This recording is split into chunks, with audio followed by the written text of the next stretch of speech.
I sold my home to cure my husband's cancer. When he recovered, he dumped me for a younger woman. My son and my business partners openly mocked me.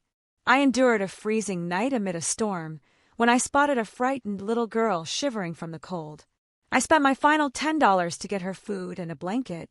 3 days later, 17 black cars pulled up right outside the shelter. When a billionaire got out of the car and spotted his daughter with me, what if everything you thought you knew about love, about family, about your entire life shattered into a million pieces in an instant? At 65, I learned the hard way that sometimes the greatest sacrifices lead to the most unthinkable betrayals. Would you ever recover? My name is Gretchen, and this is my story. It all started with a phone call, innocent enough, on a Tuesday morning in March. I was arranging fresh, white roses in the antique shop, my antique shop, the one I'd built from nothing over 30 years, when Dr. Martinez's voice sliced through the peaceful quiet. Mrs. Gretchen, I need you and your husband to come in immediately. The test results are back. My hand started trembling, shaking so hard I had to set down the flowers. Damon had been complaining about fatigue for months, but we'd written it off as old age. He was 68. Meant his age slowed down, right? The diagnosis hit us like a physical blow, pancreatic cancer. Stage 3. I watched my husband of 42 years, my Damon, just crumble in that sterile office chair. His weathered hands covered his face as Dr. Martinez talked. Chemotherapy, radiation, experimental treatments. The words blurred, but one phrase cut through all the noise, searing itself into my memory. We're looking at approximately $250,000 for the full treatment protocol. That night, Damon couldn't sleep. I found him in our kitchen at 3 a.m., staring out at our small backyard garden. I can't put you through this, he whispered, his voice hoarse, never turning around. Maybe it's my time, Gretchen. Maybe I should just... I wrapped my arms around him from behind, feeling how much weight he'd already lost. Don't you dare talk like that. I choked out, tears stinging my eyes. We're going to fight this. Together. Our insurance would cover maybe 60%. The rest, I knew where it had to come from. The antique shop wasn't just a business, it was my life's work. I'd started it in '82 with $300 and a dream, working 18-hour days to build it into something special. It was housed in an old Victorian, filled with pieces I'd personally curated for decades. It was worth nearly $400,000. Our home, fully paid off, was worth another $200,000. Between the two, we could cover Damon's treatment and still have enough left over for a small apartment while he recovered. I made the decision. Alone. I couldn't bear to see the defeat in his eyes. The next morning, I called a realtor. Are you sure about this, Mrs. Patterson? Janet asked, her voice laced with concern. These are major assets. Once you sell, there's no going back. I looked at Damon, sleeping fitfully on the couch, his face gaunt and pale. I'm sure, I said, my voice barely a whisper. The process took 6 agonizing weeks. 6 weeks of watching Damon grow weaker, while I quietly, meticulously, dismantled our life. I sold the shop to a developer who planned to tear it down for condos. The house went to a young couple with 3 children who promised to care for my rose garden. We moved into a small apartment across town, and I threw myself into being Damon's caregiver. Every morning, I drove him to treatments. Every evening, I held his head while he was sick. I learned to cook foods that wouldn't upset his stomach, to give injections, to monitor his medication schedule with military precision. For 8 months, cancer became our entire world. But it worked. In November, Dr. Martinez used the word we'd been praying for, remission. Damon looked better than he had in a year. His color returned, his appetite came back, and he started talking about the future again. I thought we'd won. Oh, how naive I was.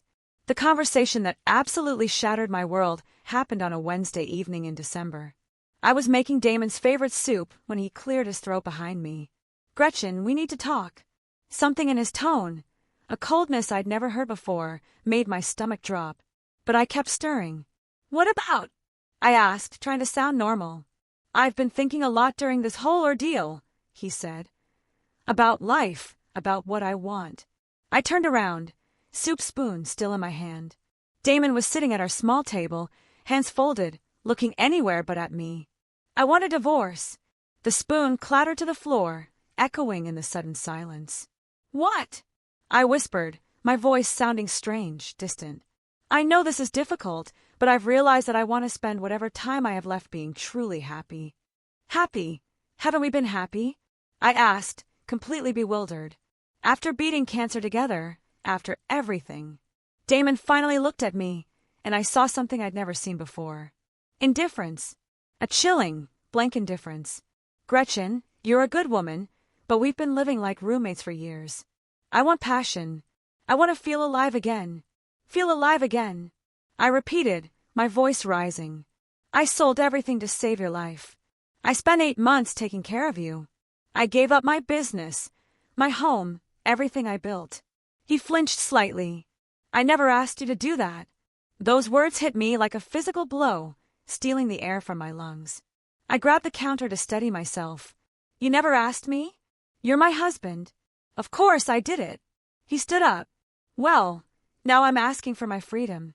That's when I understood. This wasn't a sudden decision, born from surviving cancer. This was planned. There's someone else, isn't there? Damon's silence was answer enough. Who is she? He sighed. Her name is Sarah. She was one of my nurses during treatment. I felt like I was falling down a deep, dark well. Sarah. I remembered her. Pretty blonde, maybe 32 or 33. She'd always been extra attentive to Damon, always smiling and laughing at his jokes. I thought she was just being professional. How long? I whispered, my voice barely audible. Does it matter? How long, Damon? He sighed again. Since July. July. Right in the middle of his treatment. While I was selling my life's work to pay for his care, he was falling in love with another woman. I want you out by the end of the month, he said, his voice flat. I'll give you 30 days to find somewhere else to live. This is my apartment, too. I'm the one who rented it. My name is on the lease. Sarah will be moving in after the holidays. It would be awkward for all of us if you stayed. I stared at this man. This man I'd loved for 42 years. This man I'd sacrificed everything to save. And I didn't recognize him. Where am I supposed to go? I asked, my voice raw with disbelief. I don't have any money. I spent everything on your treatment. He shrugged, cold as ice. That's not my problem anymore, Gretchen. The next week was a nightmare. I called our son Robert, thinking surely he would understand. Surely he'd be outraged by his father's behavior. Mom, I think you need to accept that Dad has the right to be happy, he said when I explained what was happening. You two haven't been in love for years. Everyone could see that. My own son, Robert, I gave up everything to save his life. And that was your choice, he countered, sounding irritated. But you can't hold that over his head forever. I'm not holding anything over his head. I'm just trying to understand how you can support this. Robert sighed, annoyed. Look, Mom, you've always been dramatic. Dad told me how you've been guilt-tripping him about the money. Sarah makes him happy in a way you haven't for years. He told you about Sarah? I asked, a fresh wave of pain washing over me. Of course he did. He's been miserable, Mom. Give him a break. I hung up, feeling more alone than ever. My own son was taking his father's side, painting me as the villain in this story. But the worst was yet to come. I had hoped to keep my small partnership in Patterson and Associates, the consulting business I'd built with 2 other women before opening the antique shop. It wasn't much, but it would give me a small income. Margaret and Susan called me into the office 2 days after New Year's. Gretchen, we've been discussing your situation, Margaret said, not meeting my eyes. Given everything you're going through personally, we think it might be best if you stepped back from the business. Stepped back? I repeated, my voice incredulous. I helped found this company. Susan leaned forward, her expression falsely sympathetic. We're concerned about your emotional state, the divorce, the financial stress. It's affecting your judgment. What are you talking about? I've been working here for 20 years. You missed 3 client meetings last month, Margaret cut in. You seemed distracted and unfocused. I was dealing with my husband's cancer treatment, and then a divorce. Of course, I was distracted. Exactly our point, Susan said, a predatory gleam in her eyes. We think you need time to get your personal life sorted out. We're prepared to buy out your partnership stake. They offered me $15,000 for a partnership worth at least $40,000. I knew they were taking advantage of my situation, but I also knew I didn't have the energy or the resources to fight them. By February 1st, I had lost my husband, my son's respect, my home, my business, and my life savings. I was 65 years old with nowhere to go and no one to turn to. The homeless shelter on Maple Street became my temporary address. The social worker who processed my intake form was kind, but overworked.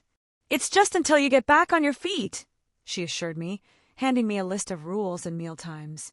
Most people don't stay long, but as I lay in my narrow cot that first night, listening to the sounds of 30 other women trying to sleep in one room, I wondered if this was how my story would end.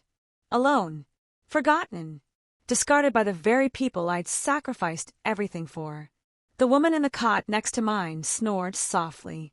Across the room, someone was crying quietly into their pillow.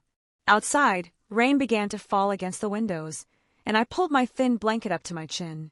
I closed my eyes and tried not to think about Damon and Sarah in the apartment I'd paid for, sleeping in the bed I'd bought, building a life on the ashes of mine. Tomorrow would mark exactly 2 months since my husband had asked for a divorce. 2 months since my world had collapsed. As I finally drifted off to sleep, I had no idea that everything was about to change in the most unexpected way possible. 3 weeks at the shelter had taught me things I never imagined I'd need to know. How to make instant coffee taste almost decent by adding a pinch of salt. How to fold clothes so they'd fit in a plastic bag. How to disappear into myself when the woman 2 beds over started screaming about invisible enemies at 3 a.m. Most importantly, I learned that dignity was something you had to fight for every single day. The morning of the storm started like any other. I woke at 5:30 before the breakfast bell and made my way to the communal bathroom. The mirror above the sink showed a woman I barely recognized. My hair, once my pride, now hung limp and gray around a face that had aged years in just months. The shelter provided basic toiletries, but there was only so much you could do with generic shampoo and a bar of institutional soap. I'd been looking for work for 2 weeks, but at 65, most employers saw me as a liability rather than an asset. The few interviews I'd managed to secure always ended the same way. "We'll be in touch," they'd say, with polite smiles that didn't reach their eyes.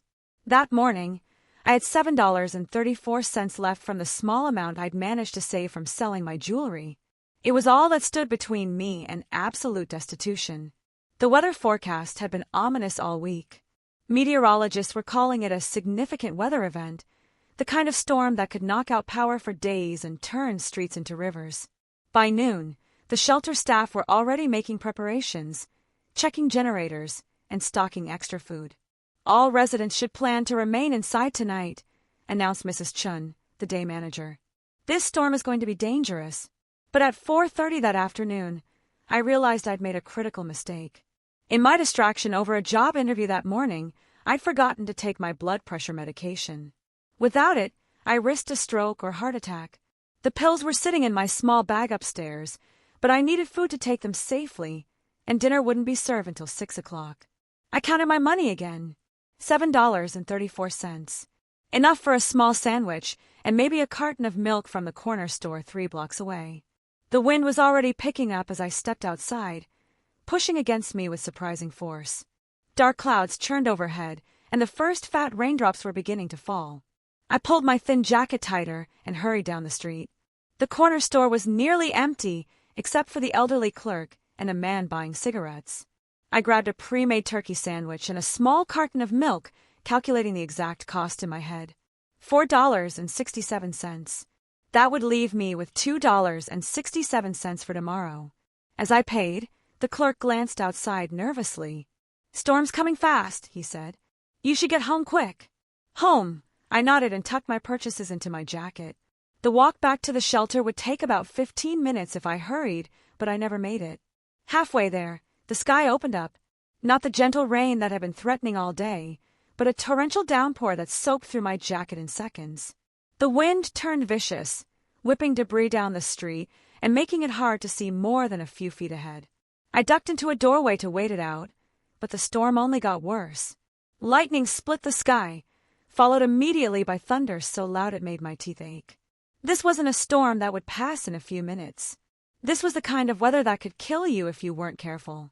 That's when I heard it, a sound that cut through the howling wind and driving rain. Crying. Not the wailing of a storm, but human crying. A child crying. I peered out into the rain, trying to locate the source. There, huddled behind a row of garbage cans in the alley beside a closed restaurant, was a small figure. A little girl, maybe 7 or 8 years old, soaked to the skin and shivering violently. I didn't think. I ran. "Honey!" I called out, my voice barely audible over the storm. "Honey, what are you doing out here?" The child looked up at me with enormous brown eyes, filled with terror. She was small for her age, with tangled dark hair plastered to her head, and clothes that had once been expensive but were now torn and muddy. "I'm lost," she whispered, teeth chattering so hard she could barely speak. "I can't find my daddy." "Oh, sweetheart." I knelt down beside her, not caring that the water from the alley immediately soaked through my pants. "How long have you been out here?" Since this morning, I think. Maybe yesterday. I don't know." My heart broke. This tiny thing had been alone in the storm for hours, maybe longer. "What's your name?" "Charlotte," she managed between chatters. "Charlotte Elizabeth." "Well, Charlotte Elizabeth, I'm Gretchen, and we need to get you somewhere safe right now." But as I looked around, I realized our options were limited. The restaurant behind us was closed, its metal security gate pulled down tight. The other buildings on this block were mostly offices, equally shuttered. The shelter was still 6 blocks away, and there was no way this little girl could make that walk in this weather. Then I remembered the 24-hour convenience store we'd passed. It wasn't ideal, but it would be warm and dry. "Can you walk?" I asked Charlotte. She nodded, though I could see she was exhausted and probably in mild shock. I took off my jacket, wrapping it around her small shoulders, even though it left me in just a thin sweater. "Hold on to me," I told her. "Don't let go no matter what." The 3 blocks to the convenience store felt like 3 miles. The wind kept trying to knock us down, and the rain came in sheets so thick we could barely see. I kept one arm around Charlotte and used the other to guide us along storefronts and parked cars. By the time we stumbled through the store's doors, we were both soaked and shaking. The clerk, a different one from earlier, looked up from his magazine with concern. "Jesus, lady, you shouldn't be out in this with a kid." "I know," I said, water dripping from my hair. "We got caught in it." The store was wonderfully warm, with fluorescent lights that seemed impossibly bright after the dark storm outside. Charlotte stayed pressed against my side, her small hand gripping my sweater. I looked around the store, calculating. I had $2.67 left. Charlotte needed dry clothes, or at least something to help warm her up. She needed food. She probably needed medical attention, but that would have to wait until the storm passed. In the clothing section, I found the cheapest options: a child's t-shirt with a cartoon character for $3.99 and a small package of socks for $2.50. Both were too expensive for my budget, but I couldn't leave this child in wet clothes. That's when I made a decision that would change everything. I approached the clerk with the t-shirt, socks, a small bag of cookies, and a bottle of water. "How much for all of this?" He rang it up. $9.47. I had $2.67. But in my other pocket, I had something else. The emergency $20 bill I'd hidden away weeks ago. My last safety net. Money I'd sworn to save for a true emergency. Looking at Charlotte, blue-lipped and shivering, I knew this qualified. "Here," I said, pulling out the $20. The clerk handed me my change, $10.53. Combined with what I already had, it left me with $13.20 total, more than I'd had all day. In the store's small bathroom, I helped Charlotte change into the dry shirt. Her clothes underneath were soaked, but at least the outer layer was warm now. I used paper towels to dry her hair as much as possible and helped her put on the clean socks. "Better?" I asked. She nodded, and for the first time since I'd found her, she smiled slightly. "Thank you." We settled in a corner of the store with the cookies and water. Charlotte ate like she hadn't seen food in days, which made me wonder exactly how long she'd been missing. "Charlotte, where do you live?" I asked gently. "In a big house," she said around a mouthful of cookie, "with lots of windows and a big yard. Do you remember your address? She shook her head. Daddy says I'm not supposed to tell strangers where I live. Smart girl. Smart father. But it made finding her family more complicated. What about your daddy's name? His full name? Marcus, she said immediately. Marcus Wellington. The name meant nothing to me, but I filed it away. Does your daddy have a phone number you remember? Again, she shook her head. I'm not supposed to remember numbers either. But I was at school. And then there were these men. Her voice trailed off, and I saw fear creep back into her eyes. What men, honey? They said they knew my daddy. They said I had to come with them, but they were mean and they scared me, so I ran away. My blood went cold. This wasn't just a lost child. This was something much more serious. Charlotte, when did this happen? When did the men try to take you? 3 days ago, maybe 4? I've been hiding ever since. 3 or 4 days. This little girl had been surviving on the streets for nearly a week, hiding from what sounded like kidnappers. How had no one found her? How had there been no Amber Alerts, no police search? Unless there had been, and I just hadn't seen them. Living in the shelter, I didn't have regular access to news or social media. We need to call the police, I told her gently. Charlotte's reaction was immediate and terrifying. She grabbed my arm with both hands, her eyes wide with panic. No police. The men said, if I called the police, they'd hurt my daddy. Sweetheart, the police are the good guys. They help find lost children. No, she said again, tears starting to flow. Please don't call them. Please. I held her as she cried, feeling her tiny body shake with fear. Whatever had happened to her, whatever those men had told her, she was genuinely terrified of involving the authorities. The storm raged on outside. Through the store windows, I could see trees bending nearly horizontal in the wind. Power lines sparked and swayed dangerously. This was no ordinary storm. Okay, I said finally. No police tonight. But Charlotte, we have to find your daddy somehow. She nodded, wiping her nose on her sleeve. He's probably looking for me. I'm sure he is. We spent the next 4 hours in that convenience store. The clerk, whose name was Danny, turned out to be kind-hearted beneath his gruff exterior. When he realized what was happening, he stopped charging me for the hot chocolate from the machine and let us stay as long as we needed. Storm like this, nobody should be out there, he said. You can wait here until it passes. Around midnight, the worst of the weather finally moved through. The rain diminished to a steady drizzle, and the wind died down enough that we could hear ourselves think. We should try to find a safe place for you to sleep, I told Charlotte. Tomorrow, we'll figure out how to find your daddy. But where could we go? I couldn't bring her to the shelter. They had strict policies about children, and besides, it wasn't safe for a little girl there. Hotels were out of the question with my limited funds. I know a place, Charlotte said quietly. There's a park not far from here. It has a gazebo with a roof. The idea of spending the night in a park with a child made my stomach turn. But what choice did we have? As we prepared to leave the store, Danny called out to us. Hey, wait! He walked over with a plastic bag. Take these, he said, handing me the bag. Inside were granola bars, bottled water, and a small blanket from the store's camping section.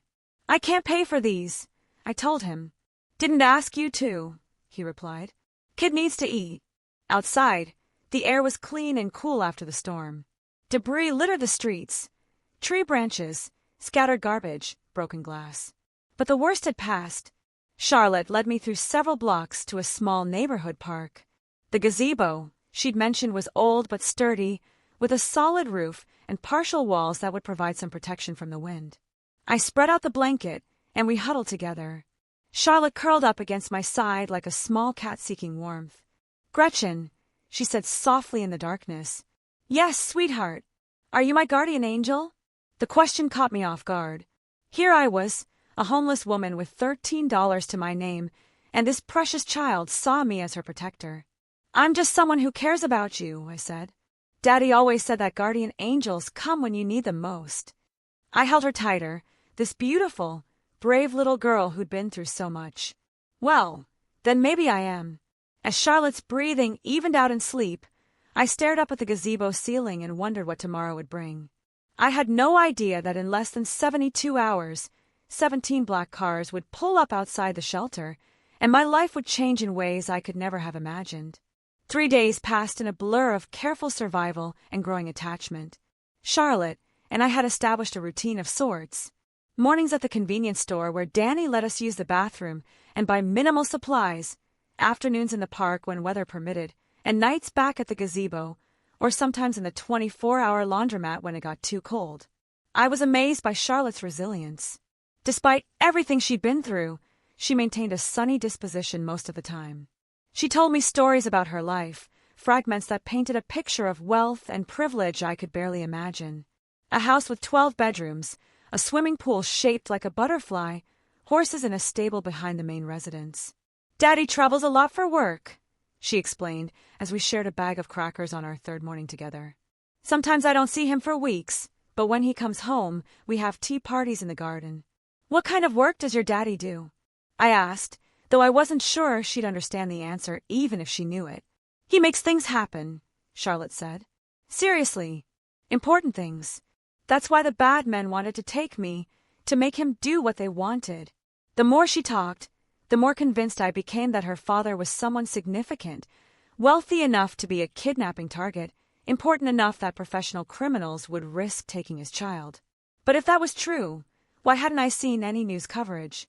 Why weren't there search parties? Police alerts, FBI involvement? On Tuesday afternoon, as we sat in the park watching pigeons fight over breadcrumbs I'd bought with my dwindling funds, Charlotte suddenly grabbed my arm. "Gretchen," she whispered, her voice tight with fear. "That car. It's been there before." I followed her gaze to a black sedan parked across the street. The windows were tinted too dark to see inside, and it had been there for about 20 minutes. "Are you sure?" I asked, trying to keep my voice calm. Charlotte nodded, pressing closer to me. "Yesterday, when we were at the store, and the day before near the gazebo." My heart rate spiked. If someone was watching us, if the kidnappers had found Charlotte again, we were in serious danger. A 65-year-old woman and a small child were no match for professional criminals. "We're going to walk away, very calmly," I told her quietly. "Just like we're going somewhere normal. Don't look back at the car." We gathered our few belongings and started walking deeper into the park, toward the tree line where we could disappear if necessary. Behind us, I heard a car door slam. "They're following us," Charlotte whimpered. I picked up our pace, my mind racing. There was a shopping center about 6 blocks away. Lots of people, security cameras, if we could make it there. "Excuse me." The voice behind us was male, authoritative. I didn't turn around. "Ma'am, please stop." I grabbed Charlotte's hand and started running. She kept up surprisingly well for such a small child, but I could hear footsteps gaining on us. "We're not going to hurt you." Asterisk right. That's what they all said. Asterisk we made it maybe 2 blocks before a second black car appeared at the intersection ahead of us. Then a third came from our left. We were surrounded. Men in dark suits emerged from the vehicles. Not the rough criminals I'd expected, but professionals in expensive clothes, with earpieces, and the kind of bearing that suggested military or law enforcement backgrounds. I pulled Charlotte behind me, my heart hammering. "Stay back!" I shouted a desperate lie. "I've called the police." One of the men, older than the others, with graying hair and kind eyes, stepped forward, his hands visible. "Ma'am, my name is Agent Richards. We're not here to harm anyone. We're looking for Charlotte Wellington." Charlotte's grip on my hand tightened. "Is that your last name, sweetheart?" I asked quietly. She nodded, tears streaming down her face. But they might be lying. The bad men could be pretending. Agent Richards seemed to understand her fear. "Charlotte, honey, do you remember the song your daddy used to sing to you when you couldn't sleep? The one about the mockingbird?" Charlotte's eyes widened. "How do you know that?" "Because your daddy told me. He's been looking for you for 6 days, sweetheart. He's very worried. Daddy's really looking for me. He is. And he's right here." Richard spoke into his earpiece, and moments later, the most expensive car I'd ever seen pulled up to the curb. Not just expensive, extraordinary. A Rolls-Royce that probably cost more than I'd made in 5 years. The man who stepped out took my breath away. He was tall, maybe 6 feet 3 inches, with dark hair silvered at the temples, and the kind of presence that commanded attention without effort. His suit probably cost more than most people's monthly rent, and everything about him screamed power and wealth. But when he saw Charlotte, all of that fell away. "Charlotte! Daddy!" She broke away from me and ran to him, launching herself into his arms. He caught her and held her like she was the most precious thing in the world, his face buried in her hair as his shoulders shook with emotion.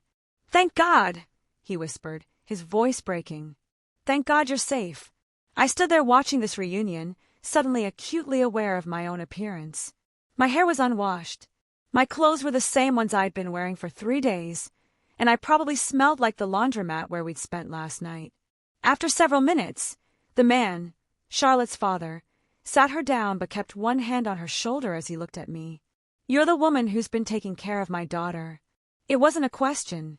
His eyes were studying me intently, and I had the uncomfortable feeling that he could see straight through to my soul. Yes, I found her during the storm. She was scared and alone. He stepped closer, and I instinctively took a step back. Not from fear, but from the overwhelming intensity of his presence. Agent Richards told me what his team observed. "You've been protecting her for 3 days, feeding her, keeping her safe, staying with her." I nodded, not sure what else to say. "What's your name?" "Gretchen. Gretchen Patterson. Gretchen Patterson." He repeated it like he was memorizing it. "My name is Marcus Wellington." The name still didn't mean anything to me, but clearly it should have. Agent Richards and the other men were watching our interaction with the kind of attention reserved for significant moments. "Charlotte told me what you did for her," Marcus continued. "How you spent your last money to buy her dry clothes and food, how you protected her from the people she was afraid of. Any decent person would have done the same thing." Something shifted in his expression. "No, Gretchen. Most people would have called the authorities immediately and gone on with their lives. You made yourself responsible for a stranger's child." Charlotte tugged on her father's sleeve. "Daddy, Gretchen doesn't have a home. She's been sleeping outside with me." Marcus's attention sharpened. "You're homeless." I felt heat rise in my cheeks. "It's temporary. I'm getting back on my feet." "Why?" The question was direct, almost blunt. I wasn't sure how to answer without explaining my entire story. "Life circumstances," I said finally. Marcus studied me for another long moment, then spoke to Agent Richards. "I want a full background check within 2 hours. Everything. Financial history, criminal record, medical records, employment history, family situation. Everything." "Sir, that's not really necessary." "It's very necessary." Marcus' tone brooked no argument. "This woman has been caring for my daughter for 3 days. I need to know who she is." I felt a flash of indignation. "I don't need your investigation. I'm not asking for anything from you." "Maybe not," Marcus said. "But I'm asking something from you." "What?" "I'd like you to come with us. Charlotte doesn't want to let you out of her sight. And frankly, neither do I. At least until I can properly thank you for what you've done." Charlotte immediately grabbed my hand. "Please, Gretchen, don't leave me." "Sweetheart, you're safe now. You're with your daddy. But I want you to come, too. Please." I looked between Charlotte's pleading face and her father's unreadable expression. "I don't think that's appropriate. You have your daughter back. That's what matters. Get in the car, Gretchen." It wasn't a request. Marcus Wellington might have been grateful, but he was clearly a man accustomed to being obeyed. "I'd rather not. I'm afraid I have to insist." Agent Richards stepped closer. "Ma'am, Mr. Wellington just wants to ensure your safety. You've been exposed to a dangerous situation by helping Charlotte. Until we're certain the threat has been neutralized, you could be at risk." That possibility hadn't occurred to me. If the kidnappers had been watching us, if they'd seen me with Charlotte, I might indeed be in danger. "For how long?" 24 hours, Marcus said. "Give me 24 hours to debrief Charlotte, deal with the security situation, and figure out how to properly thank you. Then if you want to leave, you're free to go." Charlotte was still holding my hand, looking up at me with those enormous brown eyes. "Please, Gretchen. I'm scared without you." And that decided it. The interior of the Rolls-Royce was like nothing I'd ever experienced. Leather seats softer than most beds, climate control that made the air feel like a gentle spring breeze. And enough space that Charlotte and I could sit comfortably while Marcus sat across from us. "Where are we going?" I asked. Somewhere safe, Marcus replied. But he was looking at Charlotte, not me. Baby girl, I need you to tell me everything that happened, starting with the day you disappeared. Charlotte launched into her story, and as she talked, I began to understand the scope of what had occurred. She'd been taken from her private school by two men claiming to be friends of her father. They'd held her in an abandoned warehouse for 2 days, waiting for Marcus to comply with some demand they'd made. What do they want from you? I asked Marcus. His jaw tightened. Access to certain government contracts, information that could be worth hundreds of millions of dollars to the right people. And you refused? I couldn't give them what they wanted, even if I'd wanted to. The information doesn't exist in the way they thought it did. So they just kept Charlotte. They were waiting for me to change my mind. What they didn't count on was Charlotte being resourceful enough to escape. I looked at the little girl with new respect. She'd not only escaped professional kidnappers, but had survived on the streets for nearly a week. How did you get away, sweetheart? They left me alone for a few minutes, Charlotte said. The rope wasn't tied very tight, and there was a loose board in the wall. I wiggled through and ran. Marcus closed his eyes briefly, and I could see the pain on his face as he imagined his daughter in that situation. The car turned through massive iron gates, and I got my first glimpse of the Wellington estate. Calling it a house would have been like calling the ocean a pond. The mansion sprawled across what had to be at least 20 acres, with manicured gardens, fountains, and outbuildings that were larger than most people's homes. The main residence looked like something from a European fairy tale, all stone towers and graceful arches. This is where you live? I asked Charlotte. She nodded like it was perfectly normal. Want to see my room? It has a balcony that looks out over the stables. As we pulled up to the front entrance, staff members emerged to greet us. Not just a butler or housekeeper, but what appeared to be a small army of people whose job was apparently to take care of the Wellington family. Marcus helped Charlotte out of the car, then offered me his hand. I hesitated before taking it, acutely aware of the contrast between his manicured fingers and my own worn hands. Mrs. Patterson, he said as we walked toward the entrance. Before we go inside, I need you to understand something. What happened to Charlotte? What you did for her? It changes things. I don't know exactly how. Yet, but it does.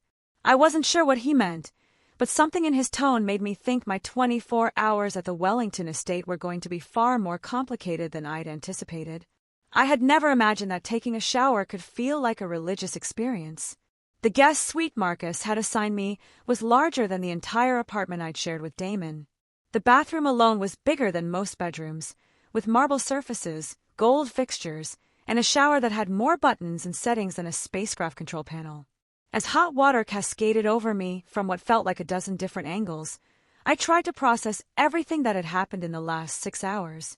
After arriving at the estate, Marcus had disappeared into what I assumed was a series of important phone calls, while Charlotte gave me a tour of her wing of the house. Her bedroom was indeed enormous, with a canopy bed, a reading nook with floor-to-ceiling bookshelves, and French doors that opened onto a balcony overlooking the stable she'd mentioned. This is where I have tea parties when Daddy's home, she'd explained, showing me a small table set with delicate china cups. Would you like to have one with me later? I'd love that, sweetheart. Charlotte's enthusiasm was infectious, but I couldn't shake the feeling that I didn't belong in this world of marble floors and crystal chandeliers. I was a temporary guest, someone who'd helped during a crisis, but would soon return to reality. The reality of a homeless shelter and my 7 remaining dollars. A soft knock on the bathroom door interrupted my thoughts. Mrs. Patterson? It was a woman's voice. Unfamiliar, but kind. I'm Elizabeth, the house manager. I've left some clothes for you on the bed. They should fit reasonably well. Thank you, I called back, though I hadn't asked for clothes. When I emerged from the shower, I found an outfit laid out that probably cost more than I'd made in a month at my old job. A soft cashmere sweater in pale blue, well-tailored slacks, and undergarments that still had price tags attached.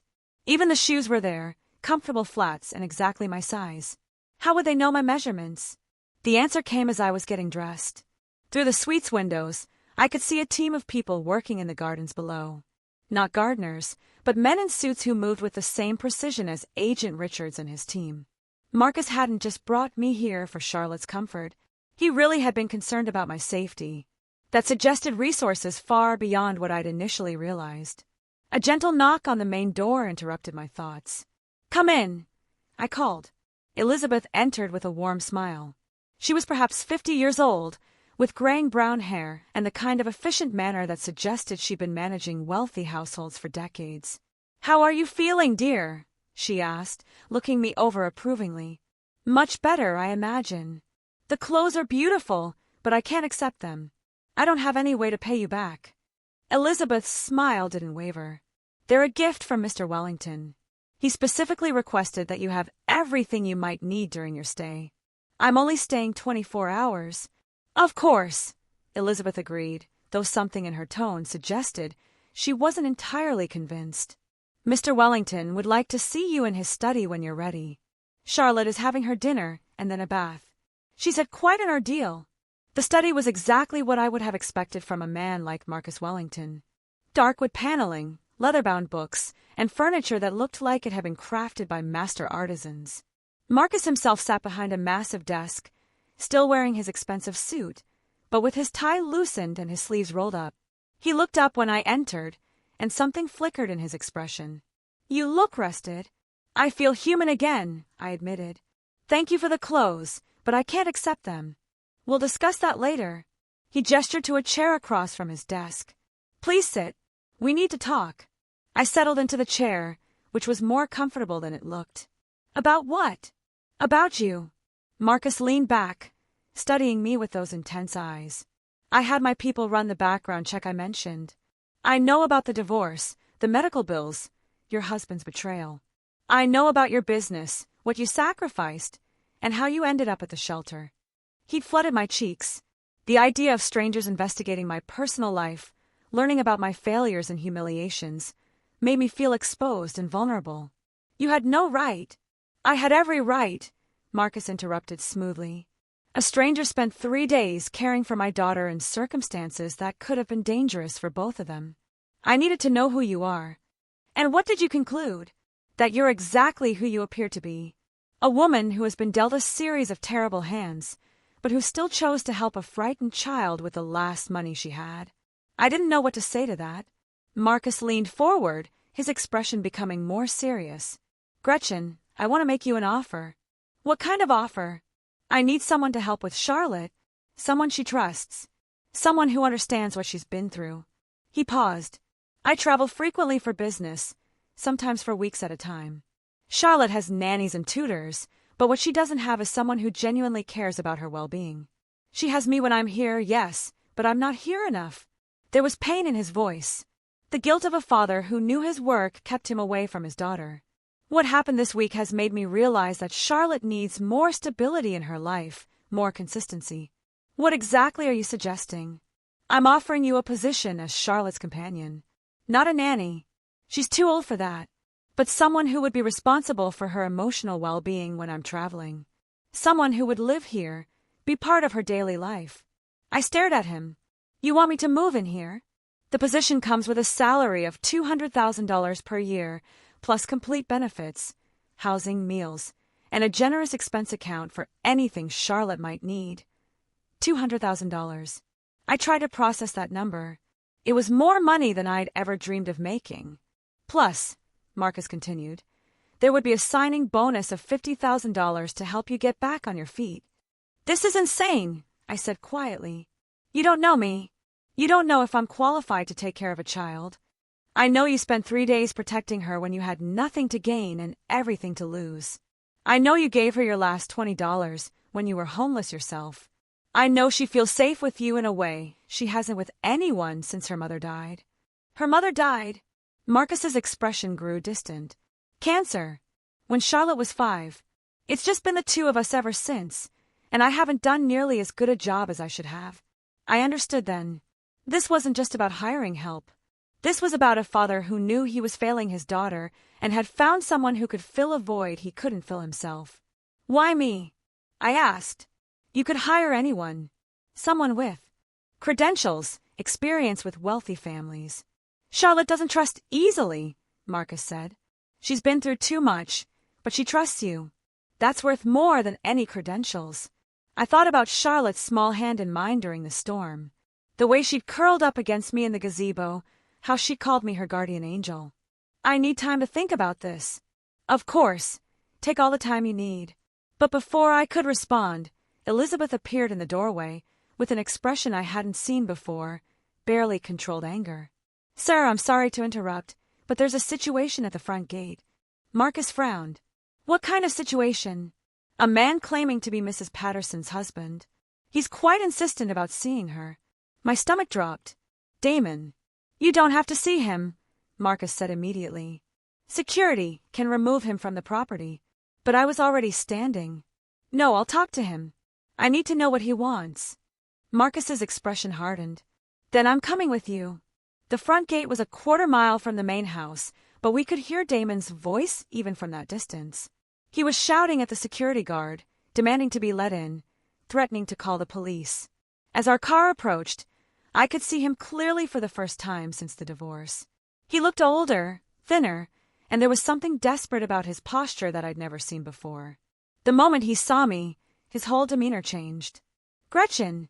He rushed toward the car as I got out. Thank God I found you. What are you doing here, Damon? How did you even know where I was? It doesn't matter. I've been looking everywhere for you.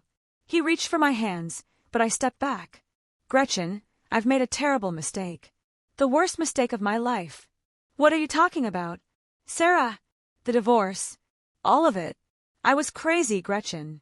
The cancer, the treatment. It affected my judgment. I wasn't thinking clearly.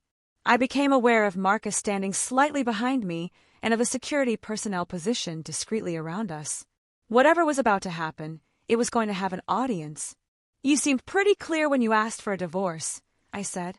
I was scared, Damon continued, his voice taking on a pleading tone I'd never heard before. Scared of dying. Scared of being a burden. I thought if I pushed you away, it would be easier for everyone. By having an affair, Damon had the grace to look ashamed. That was a mistake. A huge mistake. Sarah, she took advantage of me when I was vulnerable. Took advantage. I couldn't help but laugh bitterly. Damon, you left me homeless. You threw away 42 years of marriage for a woman young enough to be your daughter. I know, he said desperately. And I've regretted it every single day since. Sarah left me, Gretchen.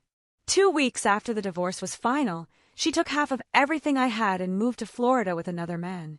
So that was it. Damon wasn't here because he missed me or because he'd realized what he'd lost. He was here because his young girlfriend had taken him for everything he was worth.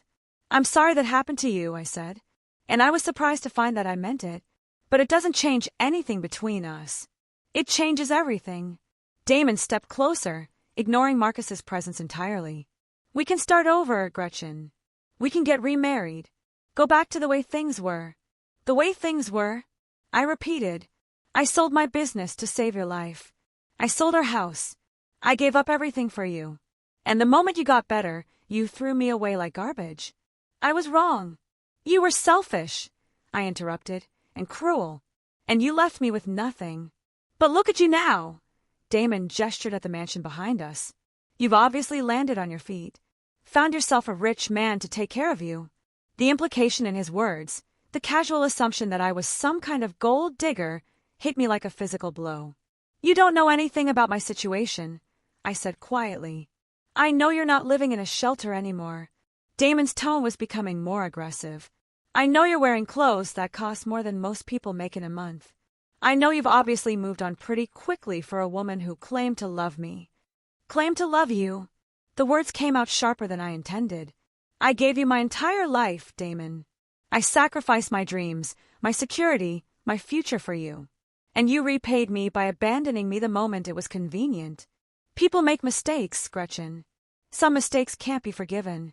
Marcus stepped forward then, his presence suddenly much more prominent. Gentlemen, he said in a voice that could have frozen fire, I think there's been a misunderstanding. Damon looked him up and down dismissively. And who exactly are you? Marcus Wellington. And I believe you're trespassing on my property. We're here to get my wife, Damon said, puffing up his chest in a pathetic display of dominance. Your wife? Marcus's eyebrow rose slightly. That's interesting, because according to the background check my legal team ran yesterday, Your divorce from Mrs. Patterson was finalized 4 months ago. The color drained from Damon's face. There was an error. There was no error. Marcus's voice remained calm, but there was steel underneath. What there was, apparently, was an attempt to manipulate Mrs. Patterson with false information. Robert looked confused. Dad, you said? Your father lied, Marcus said simply. Just as he's been lying about his reasons for wanting his ex-wife back. You don't know anything about our situation. Damon sputtered. Don't I? Marcus pulled out his phone and scrolled to something. Let's see. Damon Patterson, age 68, recently divorced. Lost approximately $80,000 to a fraudulent investment scheme promoted by his girlfriend, Sarah Morrison. Currently 3 months behind on rent for his apartment, credit cards maxed out, bank accounts overdrawn. With each word, Damon seemed to shrink a little more. So you see, Marcus continued, I know exactly what this is about. This isn't a man who wants his wife back. This is a man who needs someone to bail him out of his financial problems. Robert was staring at his father with growing horror. Dad, is this true? Damon's face was red with humiliation and rage. Gretchen, you can't seriously believe. I can believe it, I said quietly. Because it's exactly what you did during your cancer treatment. You used me then, just like you're trying to use me now. That's not. I was sick, Gretchen. I wasn't thinking clearly. And what's your excuse now? Damon had no answer for that. Marcus stepped closer, and I could see why Agent Richards and his team followed his orders without question. When Marcus Wellington wanted to be intimidating, he was terrifying. Here's what's going to happen, Marcus said, his voice deadly quiet. You're going to leave this property immediately. You're not going to contact Mrs. Patterson again. You're not going to harass her, threaten her, or attempt to manipulate her. If you do, you'll discover exactly how much influence a man with my resources can have over someone's life. You can't threaten me, Damon said, but his voice was shaking. I'm not threatening you. I'm making you a promise. Marcus paused, letting that sink in. Mrs. Patterson is under my protection now. That means she's untouchable. Do you understand? Whatever fight had been in him deflated completely. But Robert wasn't finished. Mom, please don't let this man turn you against your own family. I looked at my son, this man I'd raised, loved, sacrificed for, and felt a profound sadness settle over me. Robert, where were you when I was homeless? I didn't know. You knew exactly where I was. Your father told you. You chose not to care. It's not fair, is it? I stepped closer to him. When I called you after the divorce, what did you say? You said I should accept that your father had the right to be happy. You called me dramatic for objecting to his affair. You took his side without even hearing mine. Robert's face flushed. He's my father, and I'm your mother.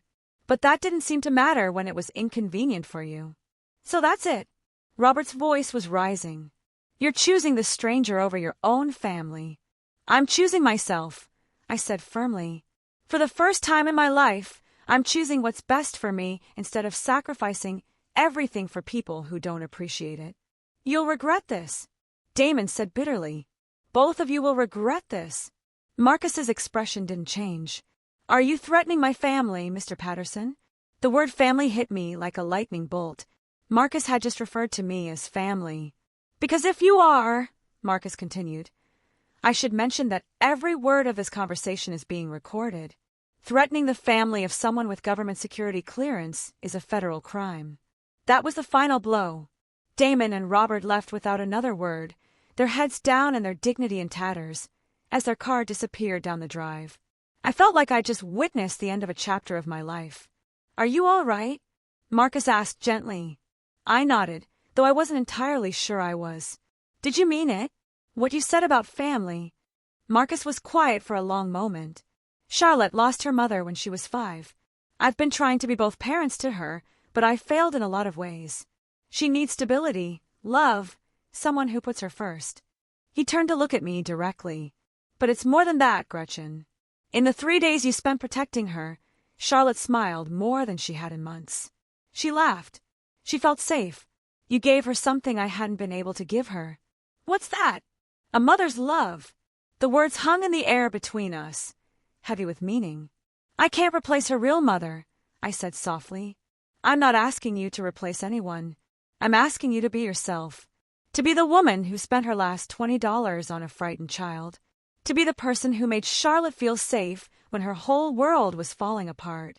We stood there in the afternoon sunlight, and for the first time since this whole ordeal began, I allowed myself to imagine what it might be like to wake up every morning in that beautiful guest suite, to have tea parties with Charlotte in her garden, to be part of a family that actually wanted me. The job offer still stands, Marcus said quietly. $200,000 a year plus benefits, plus the signing bonus. But more than that, Gretchen, you'd be giving Charlotte something she's never really had, a stable, loving presence in her daily life. I thought about the shelter, about my 7 remaining dollars, about the loneliness that had become my constant companion. Then I thought about Charlotte's bright smile, her small hand in mine, the way she called me her guardian angel. Yes, I said, before I could change my mind. Yes, absolutely. Charlotte launched herself into my arms with a squeal of delight that could probably be heard 3 counties away. There's one more thing, Marcus said as Charlotte finally settled down. A celebration is in order. I've planned a small party for this weekend. Nothing elaborate, just close friends and family. Family, I repeated, tasting the word. Family, he confirmed. The party that weekend was indeed small, but it felt enormous to me. Marcus had invited Agent Richards and his team, who had become something like extended family over the past 2 years. Elizabeth and the other staff members, who had become dear friends. Charlotte's writing instructor, her favorite teacher, and 3 of her closest school friends. But the most meaningful moment came when we were gathered in the garden for the cake cutting. Charlotte stood on a chair to address our small group. Thank you all for coming to celebrate my new grandma, she announced with the confidence of a born public speaker. 2 years ago, Gretchen found me when I was lost and scared. But really, I think maybe I found her too. She needed a family as much as I did. As applause filled the garden, I felt tears streaming down my face. Later that evening, after the guests had gone home and Charlotte was asleep, I found myself in the study with Marcus, sharing a quiet drink and reflecting on the day. Do you ever wonder what would have happened if you hadn't found Charlotte that night? He asked. I considered the question. I'd probably still be at the shelter, or worse, and Charlotte would still be traumatized, still afraid to trust anyone. We sat in comfortable silence for a while, both lost in our own thoughts. Marcus, I said finally, why did you really do all this? The job, the adoption, the guardianship? Why? He was quiet for so long, I thought he might not answer. When he finally spoke, his voice was soft. Because in 42 years of marriage, no one ever loved you the way you deserve to be loved. Because you spent your entire life taking care of other people who took you for granted. Because when you had nothing, you still gave everything to protect my daughter. He looked directly at me then. Because Charlotte needs you, and I think maybe you need us too. I do need you, I admitted. Both of you. More than I ever imagined possible. 3 months after the adoption was finalized, I received an unexpected visitor. Elizabeth found me in the garden and announced that Robert was at the front gate, asking to see me. My first instinct was to refuse. I hadn't spoken to my son since that awful confrontation 2 years ago. But something in Elizabeth's expression suggested this visit was different. He looks different, she said carefully. Humbler. I found Robert standing beside a modest sedan, dressed in simple clothes that were a far cry from the expensive suits he used to favor. He'd lost weight, and there were lines around his eyes that hadn't been there before. Hello, Mom, he said quietly when he saw me. Robert. We stood looking at each other for several awkward moments before he spoke again. I came to apologize. I know it's too little, too late, but I needed to say it. I waited, not making this easy for him. I was wrong about everything. About Dad, about the divorce, about how I treated you. I was selfish and cruel, and I've regretted it every day since. What changed? I asked. Robert looked down at his hands. Dad came to me 6 months ago. He needed money, and I was the only family he had left. I gave him what I could, but it was never enough. He kept asking for more, making bigger and bigger demands. He looked up at me with eyes that held genuine remorse. I realized that that's exactly what he'd done to you. Used you until there was nothing left, then discarded you when you couldn't give any more. I tried to tell you that. I know. I should have listened. Robert's voice broke slightly. I should have protected you instead of abandoning you. I felt my anger beginning to soften, replaced by sadness for the relationship we'd lost. Robert, I appreciate the apology. I really do. But I can't just forget what happened. I understand. I don't expect forgiveness. I just wanted you to know that I see clearly now. What Dad did was unforgivable, and what I did was almost as bad. He reached into his car and pulled out a small wrapped package. This was supposed to be your birthday present 3 years ago, the one I never gave you because I was angry about the divorce. I unwrapped it to find a small silver frame containing a photo from my 50th birthday party. Robert was perhaps 25 in the picture, his arm around me. Both of us laughing at something his then-girlfriend had said. I found it while cleaning out my apartment, he said. I'm moving back to Denver, starting over, but I wanted you to have this in case you ever want to remember when things were good between us. Looking at that photo, I remember the son who used to call me every Sunday, who brought me flowers on Mother's Day, who had once told his friends I was the strongest woman he knew. I'm glad you're starting over, I said sincerely. I hope you find happiness. I hope I find peace, Robert replied. I hope someday I can become the son you deserved. After he left, I stood in the garden for a long time, holding that photo and thinking about forgiveness, redemption, and second chances. That evening, Charlotte found me there. You look sad, Gretchen Grandma, she said, using the new title she'd insisted on since the adoption. Not sad, sweetheart, just thoughtful. About what? I showed her the photo. About how sometimes people make terrible mistakes, but they can change if they really want to. Charlotte studied the picture seriously. Is that your son? The one who was mean to you? Yes, but he apologized today. He said he was sorry for how he treated me. Do you forgive him? The question, asked with such innocent directness, made me think. I think I'm learning to, I said finally. Charlotte nodded sagely. Daddy says forgiveness doesn't mean you have to trust someone again. It just means you stop letting their bad choices hurt you. Out of the mouths of babes. As we walked back to the house together, Charlotte's small hand in mine, I reflected on the extraordinary journey that had brought me to this moment. 2 years ago, I had been a broken woman with nothing left to lose. I had spent my last $20 on a frightened child and thought I was making the final gesture of a failed life. But that gesture had led to this. A family that cherished me. A home where I was valued. A future full of love and purpose. Sometimes, guardian angels, I realized, come to save themselves as much as the people they protect. And sometimes, the very act of giving everything away is what finally brings you everything you never knew you needed. Standing in the doorway of the mansion that was now truly my home, watching Charlotte skip ahead to tell her father about our garden conversation, I felt something I hadn't experienced in decades. Complete and perfect peace. I was Gretchen Wellington now, grandmother to the most wonderful child in the world, and member of a family that had shown me what unconditional love really meant. At 67 years old, my real life had finally begun. Tell me, what would you have done in my place? Have you ever faced such a betrayal, only to find an unexpected second chance? I really want to know what you think. Drop a comment below.